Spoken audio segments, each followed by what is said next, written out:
Uno, dos.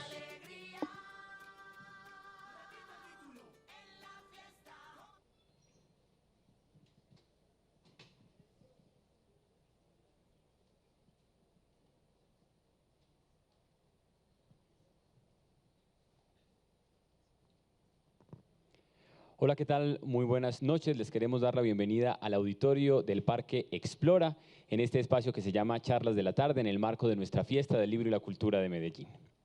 ¿Quiénes somos? Una amalgama de historias, un conjunto de roles, los dueños de un destino que creamos con los pasos o busca imponerse ante nosotros con la fuerza del viento o de un decreto. Los libros y sus autores serán los protagonistas de esta 11ª fiesta del libro y la cultura, que tiene como tema central las identidades. Con música, historias, artes, voces provenientes de las esquinas del mundo y Brasil como país invitado, queremos que nos acompañes a entender mejor de qué estamos hechos, qué nos define.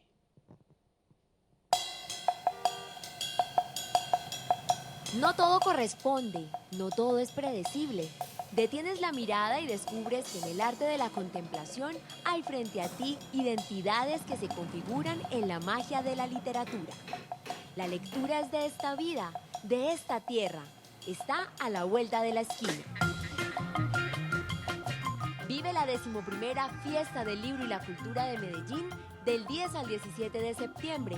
Zona norte de la ciudad con entrada libre. País invitado, Brasil.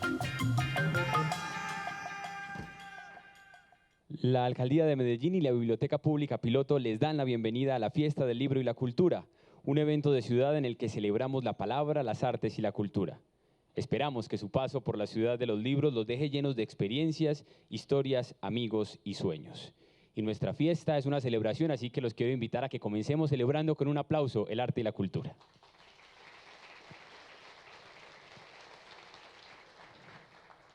Los quiero invitar también a visitar nuestras redes sociales, @fiestalibro en Twitter y Fiesta del Libro y la Cultura en Facebook, usando el hashtag #FiestaLibro.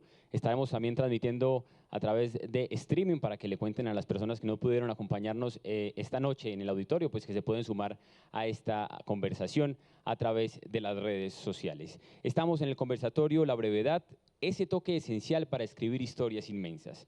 Alejandro Zambra de Chile conversa con Fernando Araujo. Sin más preámbulo, entonces, comencemos con nuestra conversación, Fernando. Aló, buenas tardes, muchas gracias por estar acá. Muchas gracias a Alejandro, es para mí todo un privilegio conversar con él.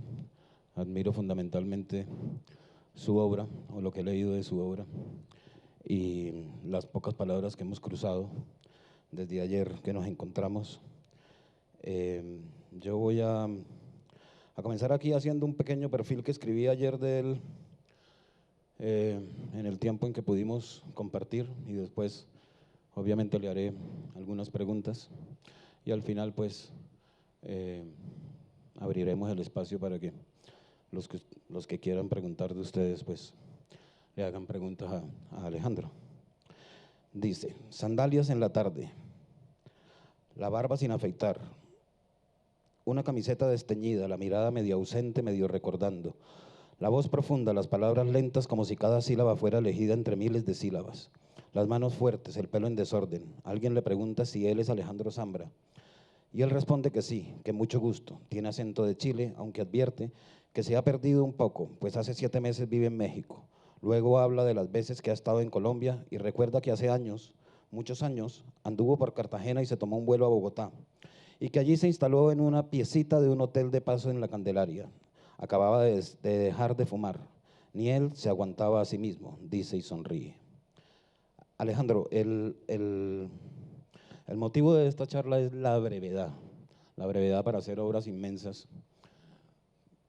¿Qué le dice ese término, la brevedad? Bueno, muchas gracias por la invitación. Y muchas gracias por venir acá lunes en la noche, ¿no? Yo creo que no tengo nada que decir sobre la brevedad, pero sí cuando empecé a no a escribir, sino a mostrar lo que escribía, que son dos cosas completamente distintas, ¿no? Escribir, mostrar, escribir, publicar. Cuando empecé con eso, claro, está el camino, había un camino que era más retórico y un camino que era para mí más genuino. Y el retórico era escribir como se supone que había que escribir, ¿no? Creo que me demoré mucho en cachar que quería escribir de otra manera, de una manera que quizá no era la que sonaba correcta, ¿no? Y eso tenía que ver con quitarle mucho más que ponerle, ¿no? Más que agregar, quitar. Me gusta a mí la imagen de la escultura, ¿no? O sea, como que escribir sea tallar una piedra hasta encontrar una forma que ya estaba ahí, ¿no? Más que, un amigo decía esto, un poeta chileno, Andrés Ambanter, decía, más que la página en blanco, la página en negro, ¿no? O sea, la página está completamente en negro, saturada de escrituras previas, como un palimpsesto, y uno va borrando ahí hasta encontrar una serie de palabras que suscribe, cosas que uno quiere y puede decir, ¿no? También cómo uno se siente menos ridículo al hablar, ¿no? Porque al hablar uno se siente ridículo, básicamente, ¿no? Al escribir también. Pero bueno, de pronto sí hay formas de hablar que están para ti, por así decirlo, ¿no? Perdón, estoy como muy francés, ¿no? Como muy denso, ¿no? No, está bien, perfecto. Usted dice que se atrevió a mostrar y que antes escribía, por supuesto. ¿Cuál fue ese detonante para empezar a mostrar y a quién, si se puede saber? No, yo creo que es pura necesidad, ¿no? O sea, esas cosas son... ¿A quién? En realidad sí mostré desde bien chico, pero no sé, estoy básicamente mintiendo, ¿no? O sea, porque uno elabora algo para responder a una entrevista. Siempre me gustó escribir, pero eso no significaba que quisiera ser escritor, ¿no? Y creo que sí, como en la adolescencia, sí quise ser escritor y ahí empecé a escribir muy mal, ¿no? Hasta antes de querer ser escritor estaba todo bien, pero cuando quería no ser escritor, sino ser poeta, que es el gran mito chileno, creo que ahí me impostaba mucho. Y luego apareció como un tono que reconocía como mío, pero mucho tiempo después. Y eso era por necesidad, claro, por necesidad, porque sentía la necesidad de hacerlo, ¿no? ¿Cómo hizo para despojarse de eso que usted dijo, de cómo se debía escribir para empezar a escribir a su manera, que es lo importante? Yo creo que escribir es una cosa bastante más colectiva de lo que parece, ¿no? Es muy solitario, la gente que lee, la gente que escribe, hay gente que sabe estar sola, ¿no? Pero también, como son cosas minoritarias, como, bueno, esta sala está llena, pero no es lo normal, ¿no? Escribir, leer, son cosas que no le importan a todo el mundo, son cosas minoritarias. Entonces la gente suele juntarse, ¿no? Suele acercarse, no sé, en el curso hay 5 personas a las que les gusta escribir y se juntan. Y creo que para mí escribir siempre ha estado ligado tanto a la soledad como a lo contrario de la soledad, digamos. O sea, al momento en que sí uno se sienta con 3, 4 amigos y empieza a conversar sobre un texto, ¿no? Tanto como lectores como escritores. O sea, sí creo que que hay una forma de producir colectivamente un texto también, ¿no? Y hoy, luego de 20 años o tanto de empezar o de continuar con ese proceso, ¿Cómo sería el por qué escribe? Este año no tanto. ¿no? 15, bueno. Como- El por qué escribe y para qué escribe. Yo creo que lo que pasó siempre que uno está en estas situaciones, uno pareciera que hubiera siempre querido ser escritor y que fuera como el propósito, como una especie de medio absurda de discurso del triunfo, ¿no? Cuando en realidad, no sé, yo no quería ser escritor, quería hacer otras cosas, ¿no? Quería tener una banda de rock, qué sé yo, como los sueños comunes, quería ser futbolista, todas esas cosas. Un tiempo quise ser ingeniero en sonido, no sé por qué, eso sí que no sé por qué. Y luego, nunca realmente quise ser escritor cuando chico, ¿no? O sea, pero sí escribía. ¿Qué me preguntaste? Perdón, sí se me olvidó. Que hoy por qué y para qué escribe. Bueno, que no había un por qué ni un para qué. Yo tenía una abuelita genial, como una falsa aristócrata, porque había perdido ella a toda su familia en el terremoto de Chillán del año 39. Digo, la había rescatado su hermano de los escombros, ¿no?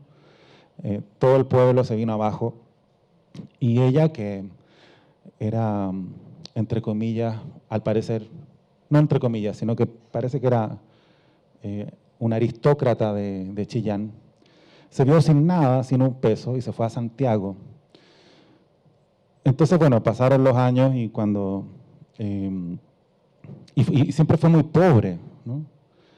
Pero no se entendía a sí misma como pobre, ¿no?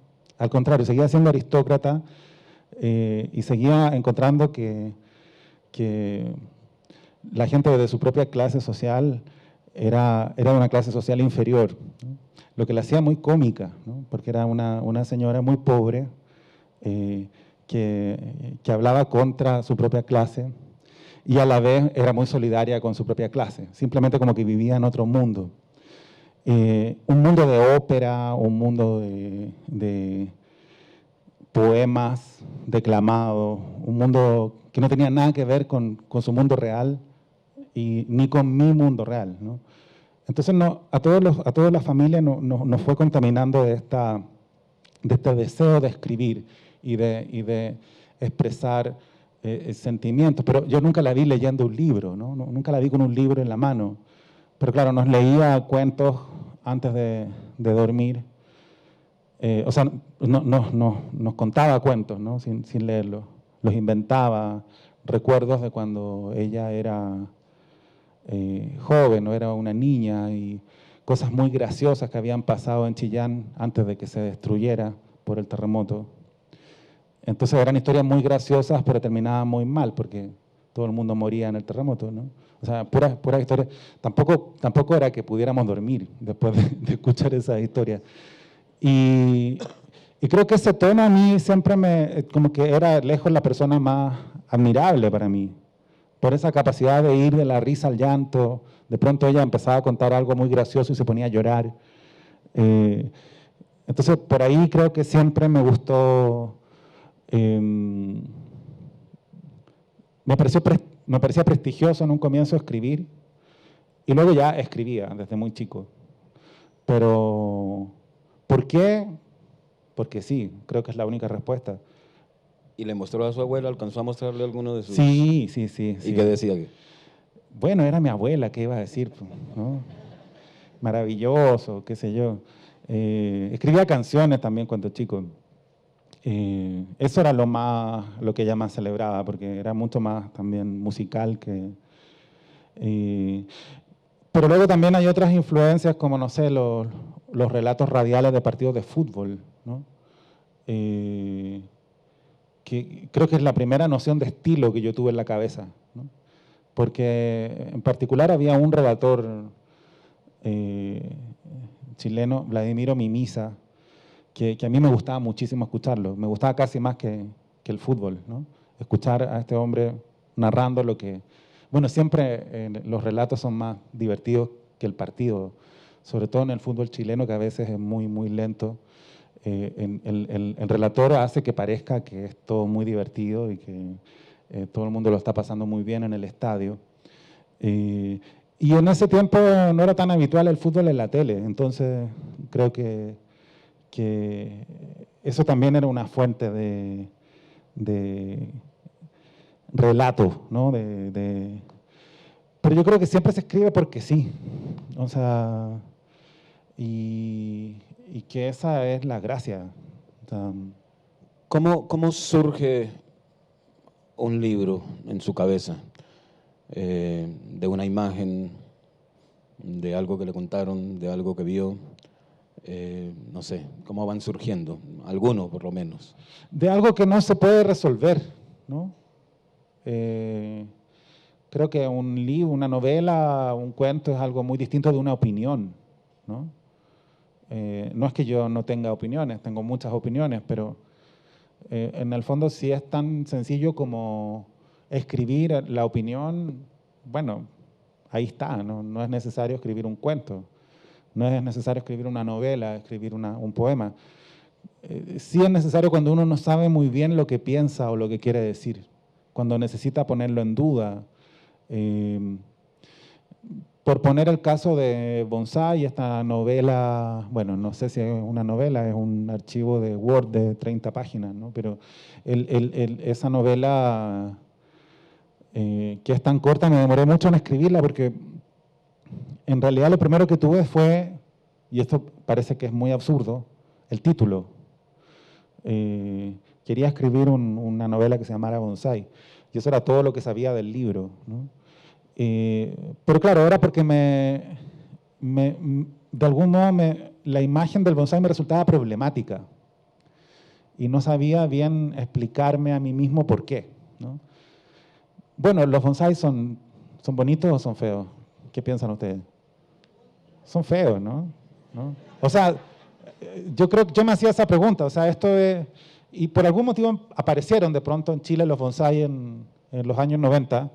Dice, bueno, me gusta esto, pero no debería gustarme porque un bonsái es básicamente un árbol intervenido, un árbol torturado, ¿no? Le pusieron alambres, manipularon su forma, hicieron que el árbol cumpliera un deseo exterior, le impidieron crecer al árbol. Todo esto suena como un poco hipón, pero igual es cierto. O sea, cuando uno empieza a investigar cómo se hace un bonsái, se le ponen alambres, luego se le quitan los alambres, las ramas y el tronco siguen esta forma impuesta. Se ven las heridas en el tronco, por ejemplo, ¿no? Se ven las heridas. Muchas veces en este proceso, en el deseo de hacer un bonsái, se mata al árbol, ¿no? Entonces yo decía, bueno, me gusta, pero ¿por qué me gusta, no? Y es como la diferencia, creo yo, entre lo bello y lo bueno, algunos filósofos hablan, por ejemplo, lo bello y lo sublime, ¿no? Lo bello como lo aceptado como bello, ¿no? Esto es bello, entonces, bueno. Y lo sublime, Schiller dice eso, ¿no? Como lo que no se puede contener, ¿no? O sea, algo que no sería preciso calificar como bello, porque en realidad no es solo bello, no es que sea más que bello, sino que es distinto, como, no sé, la imagen del infinito o mirar el mar, ¿no? El mar, claro, es bello, pero esa belleza incluye violencia, incluye peligro y una difuminación de los límites también, porque el mar es un lugar que continúa, ¿no? No vemos la otra orilla. Entonces son ese tipo de imágenes a veces las que suscitan textos. Ahora, ¿qué tiene que ver bonsái con todo esto? Mucho y nada. O sea, simplemente empecé a pensar en esto. ¿Por qué me interesan los bonsái? Qué cosa más ridícula en Chile hablar de bonsái, ¿no? Y luego, claro, pensaba que también había algo de algún modo generacional, así como, bueno, también nosotros estábamos creciendo en un mundo súper intervenido y No sé, uno podría hacer asociaciones que me interesaba hacer, ¿no? Que me sigue interesando hacer. Perdón, estoy hablando mucho, no lo dejo hablar. No, si yo solamente hago preguntas, tú tranquilo. El primer párrafo, ¿por qué no lees el comienzo de Bonsai precisamente? Y después nos cuentas cómo es ese proceso para llegar, ¿no? Los tiempos, los personajes.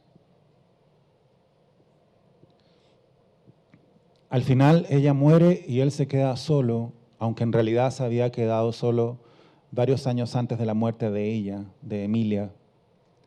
Pongamos que ella se llama o se llamaba Emilia y que él se llamaba y se sigue llamando Julio. Julio y Emilia. Al final Emilia muere y Julio no muere. El resto es literatura.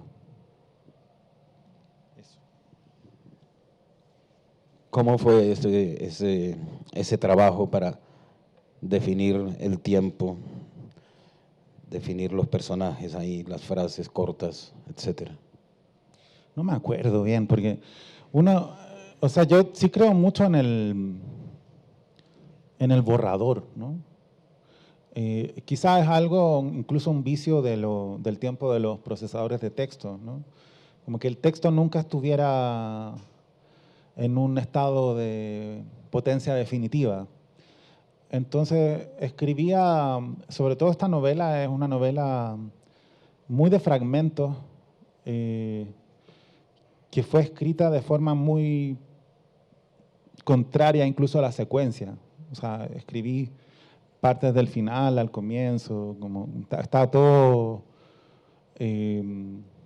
desarticulado hasta un momento en que vi la novela, ¿no? O sea, no es así, al contarlo así pareciera que estuviera hablando de un método, pero en realidad era más bien una errancia. O sea, escribía fragmentos, no me gustaba mucho un fragmento, seguía con otro, y de pronto sí vi, por ejemplo, cuando escribí ese párrafo, recuerdo que no fue al comienzo, más bien fue como al final, y que cuando lo escribí dije, ahí empieza, ¿no? Ese es el primer párrafo, estaba escrito como un primer párrafo, y me gustaba la idea de partir contando el final también porque no quería yo que se entendiera o se pudiera entender que esta novela era una novela de acción, en que iba a ser importante el desenlace, ¿no? Sí quería comunicar una atmósfera, un estado, ¿no? Usted durante un tiempo fue crítico en un diario chileno, ¿cierto? No. Fue comentarista de libros. Era una broma, sí, es verdad. No quiero hablar de eso, no. No quiere, ¿cómo se criticaría un libro suyo, según usted? No podría hacer eso, no. No, o sea, todo lo que hago, o sea, yo vengo acá porque me gusta viajar, ¿no? O sea, no tengo nada que decir sobre mis libros que sea relevante. Vine hace 5 años a Medellín, ahora vengo de nuevo, pero nunca, ni entonces ni ahora tengo nada que decir que sea relevante para un lector, ¿no? Menos aún podría calificar un libro mío, o sea, lo digo en serio, o sea, creo que los textos se bastan a sí mismos, los textos no necesitan de explicaciones, ¿no? Sí, es muy bacán que todos podamos hablar de un libro y estar en desacuerdo, pero justamente el autor es alguien que no tiene mucho que decir, porque está muy cerca, ¿no? Está muy cerca de lo que hizo y es una evaluación imposible. Lo digo sin ánimo irónico, o sea, si yo a veces viajo y hablo de los libros es porque me parece una excelente excusa para viajar, ¿no? Digo, no, sin sí mismo, o sea, no habría viajado nada si no fuera por los libros. Antes de publicar Bonsai había ido una vez a Buenos Aires, ¿no? y ya. Entonces sí les debo eso, pero tampoco quiero joder a los libros, ¿no? Viste que un autor puede joder un libro, puede decir, mi libro significa no sé qué. Bueno, entonces ¿para qué lo lee uno, no? Si ya te dijeron lo que era, ¿no?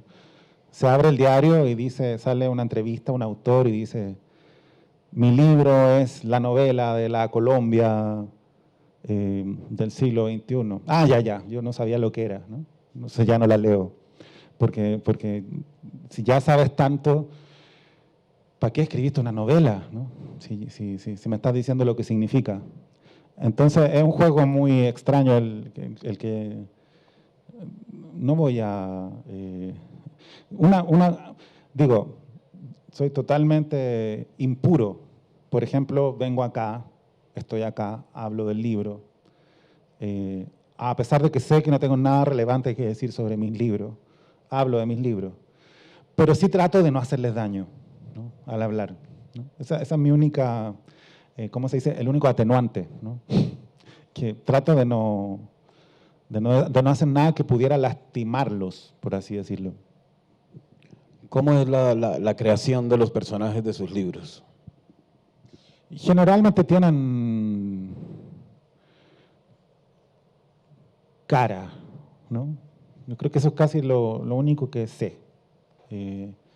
Siempre existen de una forma muy visual. Y a pesar de eso, no siempre los describo, ¿no? O sea, no siempre, pero siempre para mí es un rostro determinado, rostro de gente que conozco, rostros determinados que están en mi cabeza. Y creo que con eso me muevo y voy tratando de desaprender todo lo que sé o todo lo que quiero saber sobre ese personaje, tratando de olvidar todo lo que sé y desaparecer yo mismo un poco y ceder a la ficción de que está ese sujeto existiendo, ¿no? Y que yo lo puedo ver y tratar de verlo lo mejor posible. Hay escritores que ponen papeles en las paredes, hay escritores que sientan a sus personajes a conversar, hay escritores que subrayan todo, que tienen hojas de vida para cada personaje. ¿Cuáles son sus métodos? ¿Tiene algún método o su método es no tener ninguno? No, sí tengo, pero va cambiando de libro en libro. Como va cambiando mucho. Por ejemplo, creo que no escribo la historia del personaje hacia atrás, ¿no? O sea, como la recapitulación del personaje. Creo que no lo hago, pero sí lo sé. O sea, lo pienso desde ese lugar, ¿no? Quizás no lo escribo, pero sí sé quién es. Pero va cambiando todo el rato. Sí. También creo que mis libros son muy distintos los unos de los otros, ¿no? O sea, Facsímil, que es el último, es un libro muy extraño. Así en la noción de personaje va cambiando también. Ahora, quizá eso solo lo ve uno, ¿no? O sea, quizá yo solo me doy cuenta de que, por ejemplo, yo siempre pienso que como que el último libro va en contra del anterior, ¿no? O sea, como que siempre quisiera ser el primero.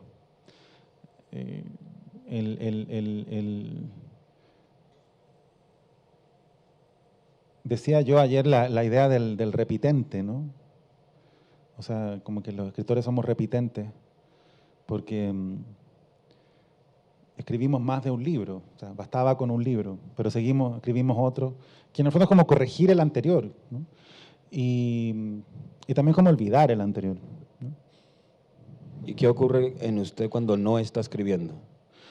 Bueno, eso es la mayor parte del tiempo. O sea, tú dices cuando no tengo un proyecto. No, siempre escribo, o sea, muy mal, todos los días tomo notas, qué sé yo, pero es como lavarse los dientes, o sea, no, es un hábito, no es no sé, no es como estar trabajando, es como un hábito, todos los días tomar notas, muy mal tomadas, ¿no? Muy poco elaboradas, como cero intención literaria. Y a veces sí de esas notas sale algo que me interesa desarrollar. Es raro que no esté escribiendo porque también, como tú sabes y como todos los que han escrito, incluso como todos los que quieren escribir saben, cuando tienes una idea en la cabeza es muy difícil descansar de esa idea, ¿no? Al final uno termina escribiendo porque es la única manera de dejar de pensar en eso, ¿no?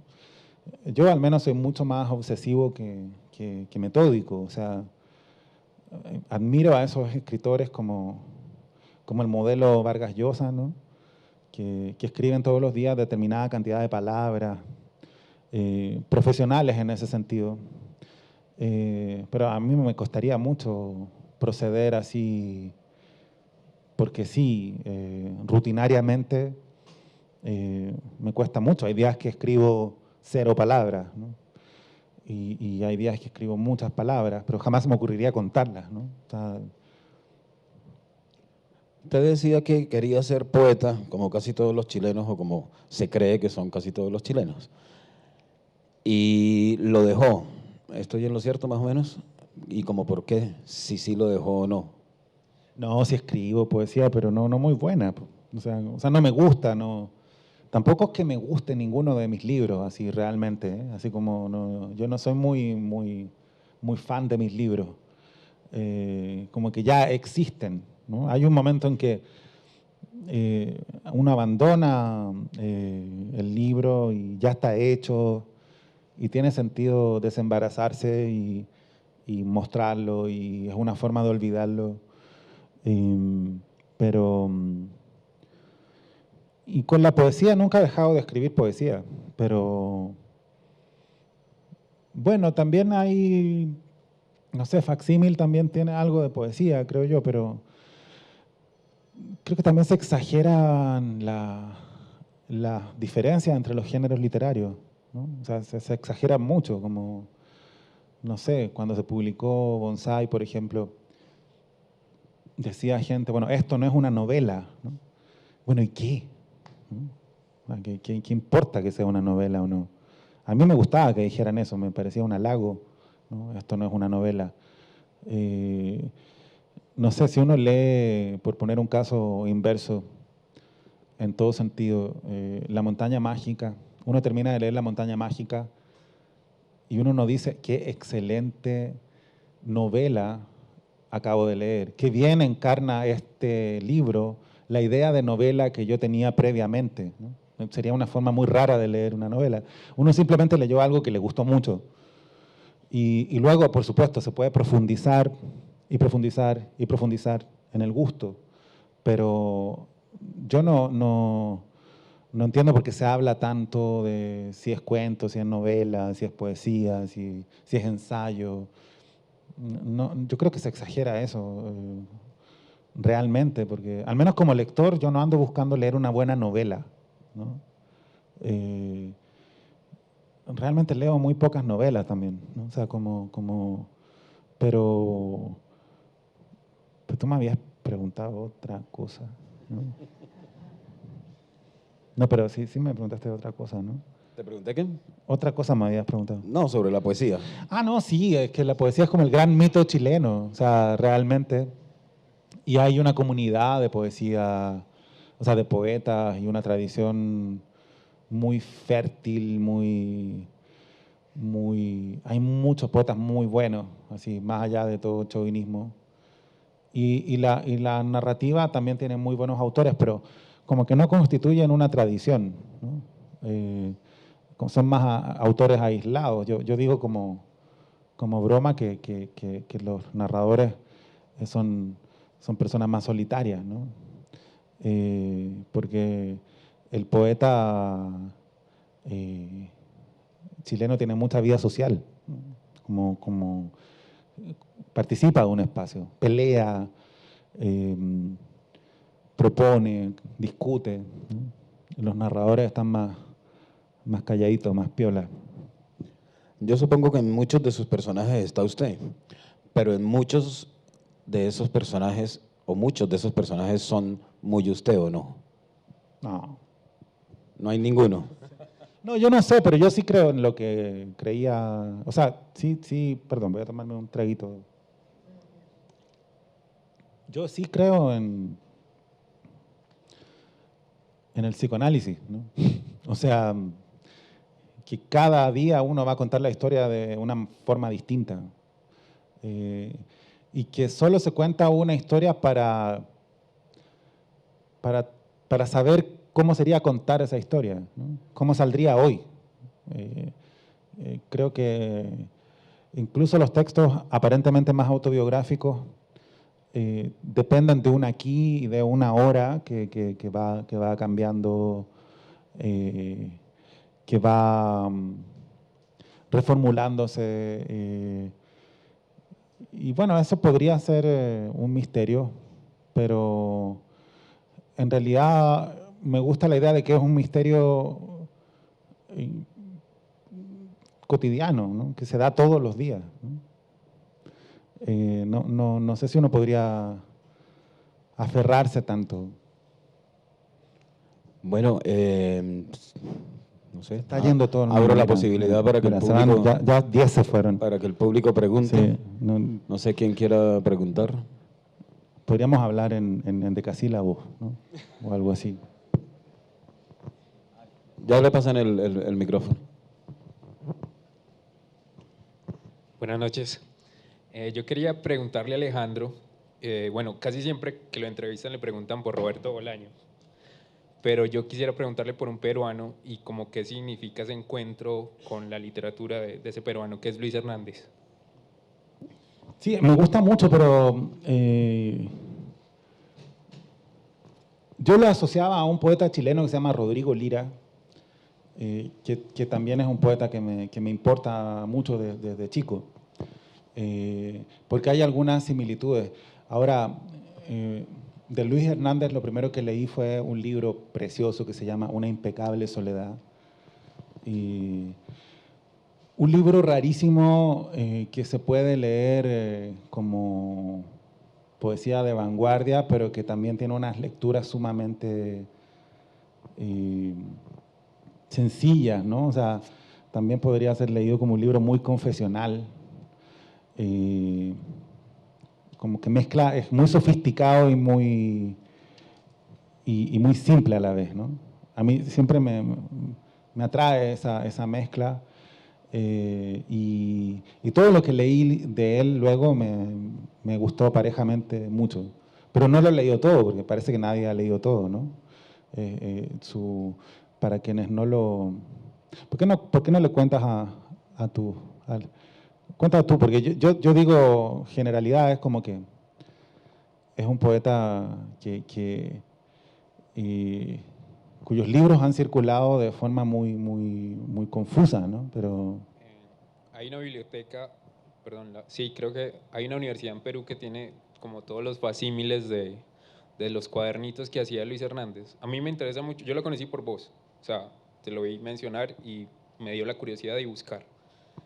Y lo que pasa con Luis Hernández es que llega un punto después del 65 que deja de publicar, digamos, formalmente, y empieza a hacer unos cuadernitos con unos textos, unos dibujos, y empieza a regalarle como esos facsímiles, se los empieza a regalar a los amigos, a gente que no conoce, y todo eso empieza a circular, y digamos que esta universidad tiene en línea muchos de esos cuadernos.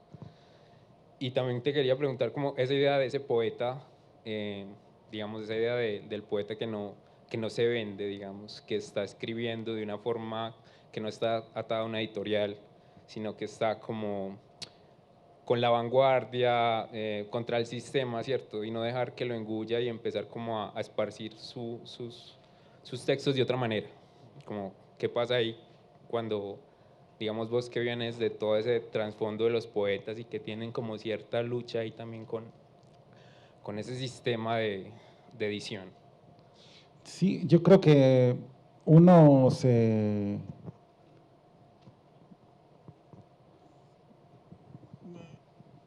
¿Hasta qué punto se hace uno cargo de cómo los libros circulan, ¿no? Como que hay una cosa que yo disfruto de publicar, por ejemplo, o de no tener responsabilidad la distribución de mis libros, por así decirlo, ¿no?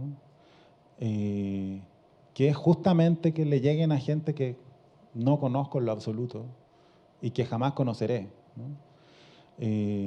Como mandar muchas cartas simultáneamente y la gente las recibe o no, y se genera algo que ya no tiene que ver directamente contigo, ¿no? No es un proceso de comunicación, no es un tú a tú. En instancias como estas puede serlo, porque, por ejemplo, ustedes me pueden preguntar algo a mí ahora, ¿no? Pero no son así, por definición es algo virtual y es muy hermoso porque es la misma forma como yo me enamoré de la literatura, ¿no? O sea, leyendo un montón de textos que no sabía de dónde venían, qué sé yo. Y de los procesos de publicación, no sé, yo creo que cada autor sabe lo que hace. En mi caso, yo no tengo ningún compromiso previo. Si quiero dejar de escribir, dejo de escribir. No tengo nada amarrado, ¿no? Y eso quiero siempre, o sea, ser completamente libre. No quiero... Lo peor que me podría pasar, como escritor quiero decir, ¿no? Como persona me podrían pasar muchas cosas muy peores. Pero lo peor que me podría pasar es publicar un libro que no me gusta, ¿no? Entonces, en eso sí soy muy intransigente. No quiero, prefiero no publicar nunca nada más, que hacerlo por obligación. Y sí admiro mucho también esos mecanismos, no sé, pensaba incluso en un poeta como Gaddafi, ¿no? Que tenía este sistema de escribir, pasar el limpio, y finalmente cuando tenía un poema que consideraba que estaba terminado, lo copiaba y lo enviaba a algunas personas, ¿no? Esa era su manera de publicar. No sé, creo que cada cual construye su propia vara, ¿no? La mía tiene que ver con eso, como no quiero... o sea, quiero poder no escribir nunca más, todo el tiempo. O sea, sigo haciéndolo, tengo ganas, tengo proyectos, pero no quiero... no quiero regarla, como se diría en México. No quiero hacer cosas que no quiero hacer, ¿no? Eso. Buenas noches. Quisiera que me ampliara un poco más esa idea que surgió de una pregunta sobre los personajes y el autor. La mayoría de los escritores, o cuando uno los escucha hablar, dice que el personaje va por un lado, el autor va por otro, y en fin, me absorbe y yo desaparezco y después me retomo. ¿Eso ocurre en sus novelas? ¿Eso ocurre con sus personajes? ¿Hasta dónde los controla un escritor, o específicamente en tus novelas? ¿Cómo es esa, para mí, mito de la disociación entre los personajes y el autor? ¿Realmente el personaje absorbe al autor? ¿O cómo resuelve ese problema? Es que igual en cada libro es distinto. Estamos casi hablando de lo que siente el autor, ¿no? Porque tú estás citando declaraciones de autores, ¿no? Sobre el proceso de creación. Y muchas veces creo que se enfatiza la diferencia entre el narrador y el autor, ¿no? Que es algo que aprendimos en el colegio, que el autor no es el narrador, lo cual es cierto. Ahora también, volviendo a la idea de cuán exagerada es la división entre los géneros literarios, a un poeta muchas veces no le preguntan por eso, ¿no?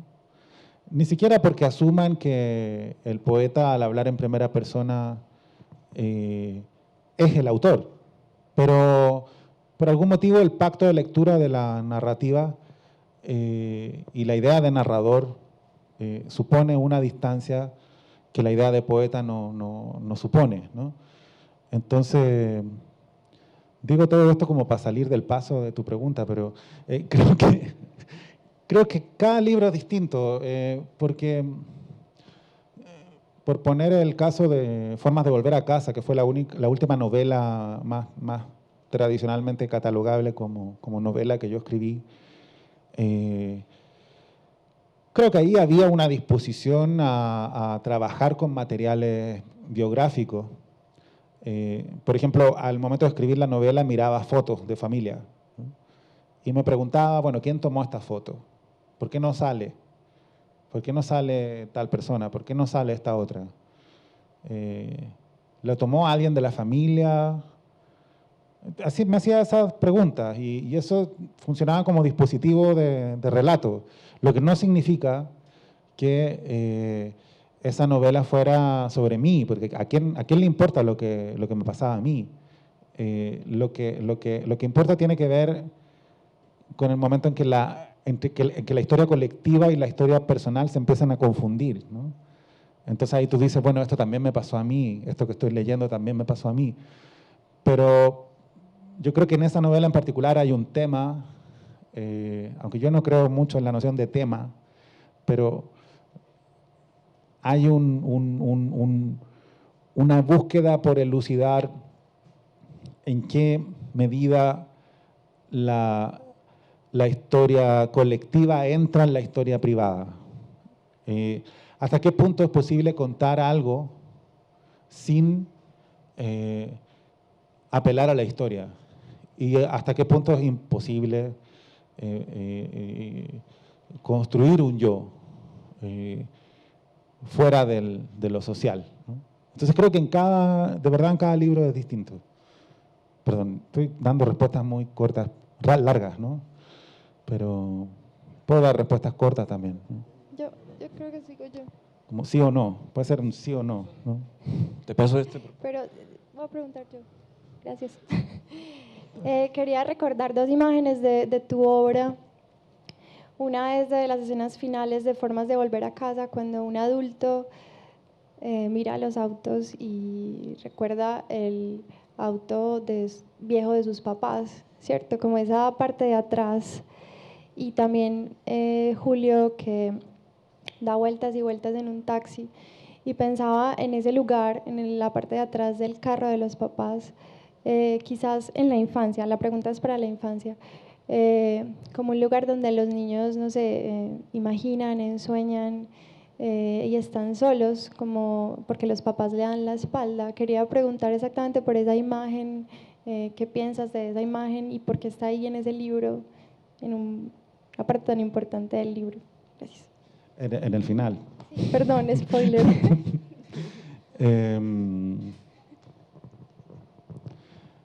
Yo creo que había no una reconciliación, no una solución, ni siquiera es conjurar, ¿no? Porque esa novela en realidad no es una novela sobre matar al padre, ¿no? Esa generación a la que yo pertenezco mató al padre a los 18, a los 20 años. Esa novela es más sobre alguien que a los 30 y tanto quiere resucitarlo y ya no puede, ¿no? O sea, como estoy hablando en términos psicoanalíticos, no es que lo mate así con una pistola.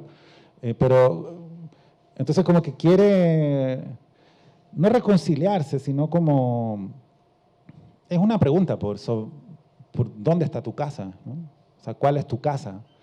Porque formas de volver a casa, pero claro, ¿cuál es tu casa, ¿no? Porque tu casa no es la casa en la novela la casa no es la casa de los padres, tampoco es la casa donde vive el narrador, que es una casa que está siendo deshabitada, ¿no? Una casa que tiene que reformularse después de una ruptura. Entonces, esa imagen yo creo que tiene algo de enfrentamiento con lo irreparable, ¿no? Y luego la infancia es ficción, ¿no? O sea, porque si no recordamos cosas de nuestra vida adulta, podemos culpar a la memoria, ¿no? Pero, no sé, los 3 primeros años de vida nadie recuerda mucho, ¿no? A veces no recordamos casi nada de los 5 primeros años de vida. No porque tengamos mala memoria, ¿no? Sino porque, no sé, si parece que es imposible recordar. ¿Qué hacía uno un día entero cuando tenía 2 años? ¿No? Todo un día, es larguísimo, es mucho tiempo. 24 horas, bueno, 12 horas, 18 horas. ¿Qué hacía uno todo ese tiempo, no? A los 3 años. Es raro, ¿no? Digo, no podemos saberlo. Entonces siempre es una elaboración, una ficción. Y luego, no sé, hay una foto donde sale tú con un helado en la mano y llorando, ¿no? En el álbum familiar. O no llorando, pero como con un gesto de desagrado. Entonces, tus papás te dicen, mira, es que ese día habíamos ido a la plaza a comprar un helado y tú querías helado de fresa y no había helado de fresa, sino que había helado de vainilla y te dieron el helado y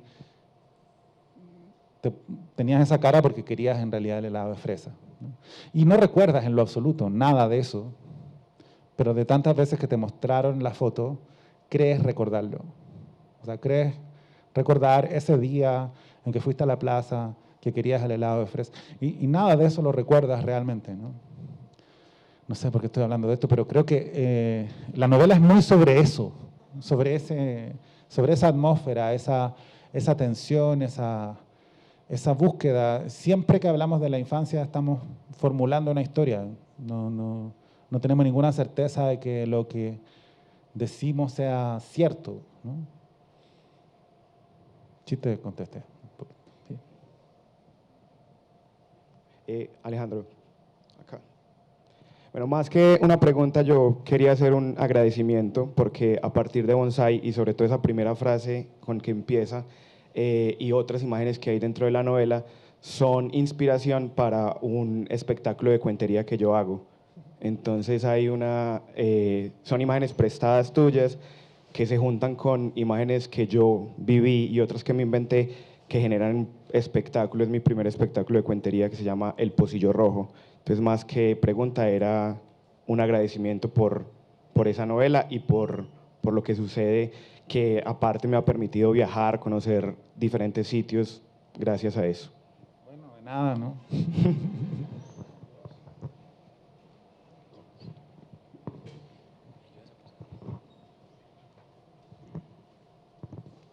Hola, escuchándote ahorita sobre el disfrute que te generaba oír las narraciones radiales de fútbol, fue inevitable para mí recordar cómo llegué a tu literatura.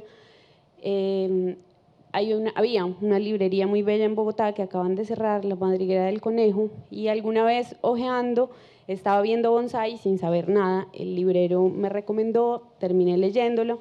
Luego, más o menos en circunstancias similares, llegué a Daniel Alarcón y luego en otras circunstancias llegué a Radio Ambulante y estabas ahí como dentro de ese asunto de nuevos escritores latinoamericanos, pero también dentro de la crónica radial y esas otras formas de narrar más allá de los libros. Quería preguntarte como sobre esa relación con esos otros escritores que son nuevos escritores latinoamericanos y sobre la radio y el asunto con Radio Ambulante. No sé mucho sobre tu historia con ellos. Bueno, me acabas de dar una muy mala noticia porque esa librería era muy bonita, ¿no? O sea, ya se cerró hace poco. Bueno, estuvimos ahí, ¿no? Con mi amigo Luke, que está acá. Leyó fragmentos de Mudanza en holandés. Nadie entendió nada. Fue muy gracioso. Tú no estabas ahí esa vez, ¿no? Pero fue muy gracioso. Algo habíamos tomado que nos parecía tan gracioso, porque en realidad no tiene nada de gracioso, pero y como que él leía y decía, sigue leyendo, y nadie entendía nada. Bueno, con Radio Ambulante tengo una relación de colaboración, ahora estoy haciendo algo con ellos también, pero es básicamente cómo se van uniendo destinos por la amistad, ¿no?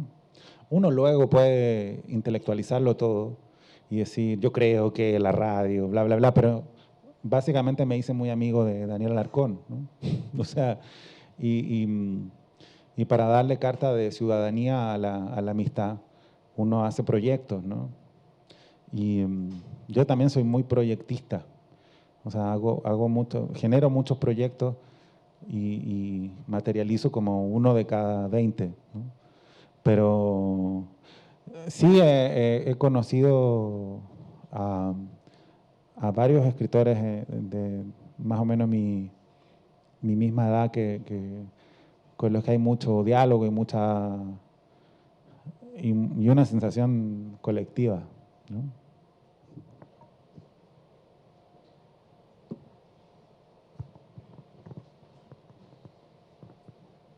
Hola, gracias. Buenas noches.